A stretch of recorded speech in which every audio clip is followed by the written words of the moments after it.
국내 언론에 따르면 지난달 31일에 국방과학연구소 주관으로 도산 안창호함에서 SLBM을 발사하는 비공개 수중 사출 시험이 처음으로 진행되었다면서 유튜브 채널 무기의 황제TV 본 포스팅이 도움이 되셨다면 구독과 댓글, 관심 표현해주세요.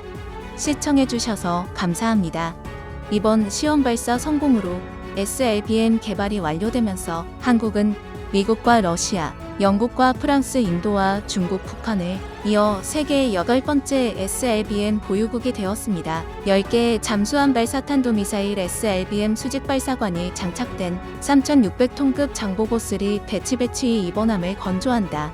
10일 대우조선해양에 따르면 9,857억 원 규모의 장보고3 배치 2번함 건조 계약을 군과 체결했다. 장보고3 사업은 차세대 한국형 잠수함 개발 사업으로 배치는 같은 종류로 건조되는 함정들의 묶음을 가리킨다.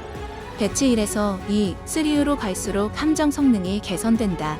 배치 사업의 3,600톤급 잠수함은 길이 89m, 폭 9.6m의 디젤 추진 잠수함으로 최근 해군에 인도된 배치 1의 1번함 선도함인 도산 안창호함 3,000톤급보다 중량이 커진 것은 물론 길이도 약 5.5m가량 길어졌다. 특히 배치 1급 잠수함의 경우 6개의 잠수함 발사탄도미사일 SLBM 수직 발사관을 갖췄는데 배치 2급은 길이가 길어진 만큼 최대 10개의 발사관을 갖추게 될 것으로 전망되고 있다.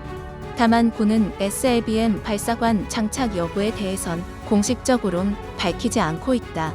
국내에서는 처음으로 잠수함에 납축전지 대신 리튬 전지가 탑재되는 것도 특징이다. 중대형 잠수함 중 리튬 전지를 사용하는 건 세계에서 두 번째다. 리튬 전지는 납축 전지에 비해 배터리 수명이 길어 더 오래 잠항할 수 있다.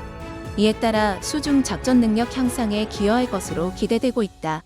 이 밖에 국산화율도 80%에 달해 전력화 이후 수리 부속 확보와 정비 기술 지원 등이 한층 수월해지고 국산 잠수함의 수출 경쟁력도 향상될 것으로 보인다. 3,600톤급의 전력화 목표 시기를 오는 2027년이다. 이번에 건조 계약을 체결한 이번함은 2026년 건조를 마친 뒤 2028년 해군에 인도될 예정이다. 즉, 잠수함을 통한 한국적 상호확증 파괴매드 전략을 구현하고자 했습니다. 여기서 상호확증 파괴매드 전략은 냉전 시기는 물론 현재도 미국과 러시아, 중국과 인도가 사용하고 있는 핵전략으로 상대를 완전히 파괴할 수 있는 강력한 핵전력을 분산 배치함으로써 그 공포심을 통해 상대국 핵무기 사용을 억제하는다는 내용을 가집니다. 그러나 한국이 가장 걱정하는 상대는 바로 중국이었습니다. 중국은 미국과 러시아에 이은 3대 핵강국이며 중국이 보유한 메가톤급 핵무기는 한반도의 큰 위협입니다. 지금도 그러하지만 당시 전문가들도 북한이 급속히 붕괴할 경우 중국군이 한반도에 개입할 가능성이 높다고 보았으며 절사 성공적으로 통일이 이루어진다고 해도 중국과 국경을 마주하고 대치할 수밖에 없었습니다. 중국은 사드 사태에서 보듯 미군과 국경을 맞대는 것을 강력하게 거부하고 있어 자국의 핵전력을 이용해 한국의 북한 수복작전을 정치적으로 방해하거나 한국에게 많은 양보를 강요할 가능성이 높았습니다. 한국의 입장에서는 가장 확실한 방법은 동급의 핵무기를 보유하는 것이었지만 미국의 핵 확산 방지 정책으로 인해 이를 확보하는 것은 현실적으로 용이하지 않았습니다. 결국 1990년대에 한국이 선택한 전략은 냉전시설 프랑스가 작성한 비례역 지전략 혹은 영국의 모스크바 기준의 모방이었습니다. 프랑스와 영국은 미국이나 소련과 같은 대규모 핵전력을 구축할 경제력이나 기술력은 없었습니다. 그러므로 만약 소련과 전쟁이 일어난다면 멸망당하는 것은 확실하나 그 대신 소련의 대도시 한두 군데와 수천만 명의 목숨을 앗아간다는 보복 전략을 마련했습니다. 프랑스는 나름 균형적인 핵전력을 중시해 육해 공군이 독자적인 핵무기 발사체를 운용하고 있습니다. 대표적으로 프랑스 해군은 르트리옹팡 전략 원잠을 운용하고 있으며 프랑스 공군도 라파를 통해 에스푸프 초음속 핵탑재 순항 미사일을 운용하고 있습니다. 프랑스 육군은 한때는 중단거리 핵탑재 탄도미사일을 운용하고 있었지만 냉전 종식에 따라 점차적으로 해체해 현재는 보유하지 않고 있습니다.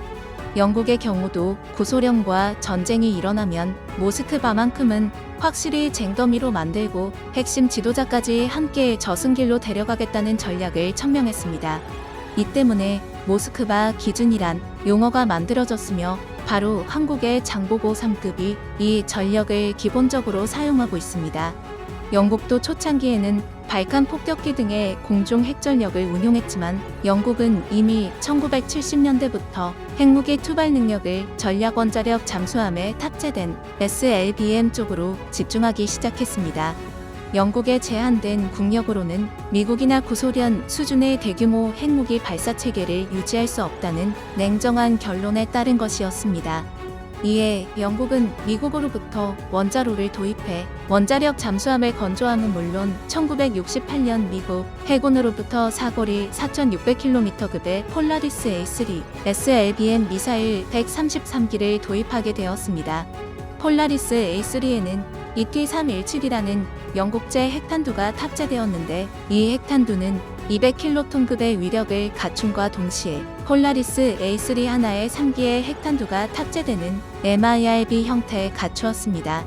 영국의 전략은 미국으로부터 SLBM 자체는 도입할 수 있으므로 러시아 모스크바의 방공망을 돌파할 수 있도록 다탄두, 각계 목표 설정 재도립 비행체 MIRV 기술과 기동형 재도립체 MIRV 기술 고도화에 많은 노력을 기울인다는 것이었습니다. 그 결과 영국제 다탄두 각계 목표 설정 재도립 비행체에는 핵탄두 이외에도 구소련의 레이더를 속일 수 있는 경량 기만체가 함께 탑재되었으며 트라인던 2에 탑재된 영국제 기동형 재도립체 MIRV 핵탄두의 경우에는 미국과 동등 이상의 회피 기동 능력을 갖춘 것으로 알려지고 있습니다. 따라서 대한민국도 영국과 비슷한 억지 전략을 사용하고자 하고 있습니다. 정권을 중국에 유지하지 핵무기 사용 가능성에 못할 정도로 대응해 인명을 중국에 일장하고가 중국 경제를 30년 이상 후퇴시킬 수준의 능력을 확보하는 것이 목표라고 합니다.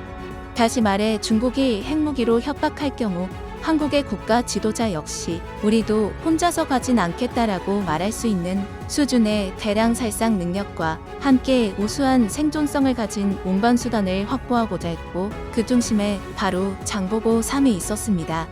잠수함만큼 적의 선제 공격에 생존성이 우수한 무기는 없으며 중국과 일본 모두가 해안에 가까운 곳에 수도를 가지고 있어 해안 근접형 무기에 아주 취약하기 때문입니다. 장보고 3급은 적의 해안선 부근에 접근해 SLBM을 발사할 수 있으며 한국은 세계적 수준의 탄도미사일 기술력을 보유하고 있어 중국이나 일본의 요격망을 충분히 돌파할 수 있을 것이란 분석이 많습니다. 그럼 한국형 SLBM에 탑재할 수 있는 대략 500에서 1000kg 정도의 탄두 중량으로 무엇을 할 수 있을까요? 전문가들은 엄청난 일을 할 수 있다고 말하고 있습니다. 한국은 VX 독가스 개발에 성공하는 수준이 아니라 북한이 김정남 암살에 사용한 이원화 VX 이외에 훨씬 보관이 용이한 3원화 VX 화학무기 기술을 보유한 것으로 알려지고 있습니다. 이 외에도 탄저균과 같은 생물학 무기나 스트론툰 90과 세슘백 37과 같은 장주기 핵물질을 사용하는 더티밤 등의 다양한 대량 살상 무기 운용 능력을 갖추고 있습니다. 한국형 전력 무기의 핵심은 현재로선 화학무기로 보여집니다. 북한 김정남 암살에 사용된 이원화 VX 가스는 평시에는 두 가지의 비교적 덜 위험한 화학물질로 나누어져 있다가 사용 시에 합쳐져 VX를 형성하는 화학무기입니다.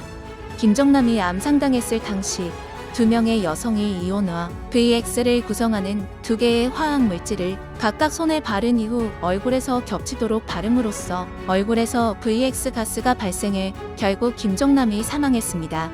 한국이 보유한 것으로 추정되는 3원화 VX 화학무기는 2원화 VX보다 유독성이 훨씬 적은 3개의 물질로 나누어져 있다가 사용 시에만 격벽이 뚫리면서 VX 가스가 만들어지게 됩니다. 당연히 보관과 운반이 편리하며 설사 누출 사고가 있다고 해도 이렇다 할 피해가 발생하지 않는 우수한 무기입니다. 한국은 공식적으로 화학무기의 존재에 대해서는 긍정도 부정도 하지 않지만 현재 대량의 노후화된 화학무기를 처리하고자 충북 영동군에 대규모 화학무기 폐기시설을 운영하고 있으며 화학무기의 현대화에도 지속적으로 노력을 기울이고 있습니다. 또한 세계적인 백신 개발 국가이므로 그 반대로 생물학무기 개발 능력도 갖추고 있으며 세계적 규모의 원자력 산업을 가지고 있어 원한다면 다양한 방사능 물질을 생산할 수 있습니다. 따라서 한국형 원자력 잠수함 설계에 참가한 서울대 서균열 교수는 1조 원의 예산과 1천여 명의 인력만 있으면 6개월이면 원자폭탄을 만들 수 있으며 1년이면 수소폭탄도 개발할 수 있다고 밝혔습니다. 또한 6개월 정도의 시간이 추가로 주어진다면 탄도미사일에 탑재할 수 있을 정도로 소형화가 가능하다고 밝혔습니다. 지난 7월에 창원에서 열린 국방전시회에서는 수소폭탄의 핵심 원료인 삼중수소를 원자력 폐기물에서 뽑아내는 기술력을 보유한 앙코르라는 국내 업체가 참가하기도 했습니다. 어쨌든 중국의 핵전력에 대한 대응 전력으로 탄생한 장보고3과 SLBM은 계획대로 순조롭게 진행되고 있는 것으로 보이며 앞으로 장보고3과 SLBM은 우리나라의 비대칭 전력의 한 축을 담당하게 될 것입니다.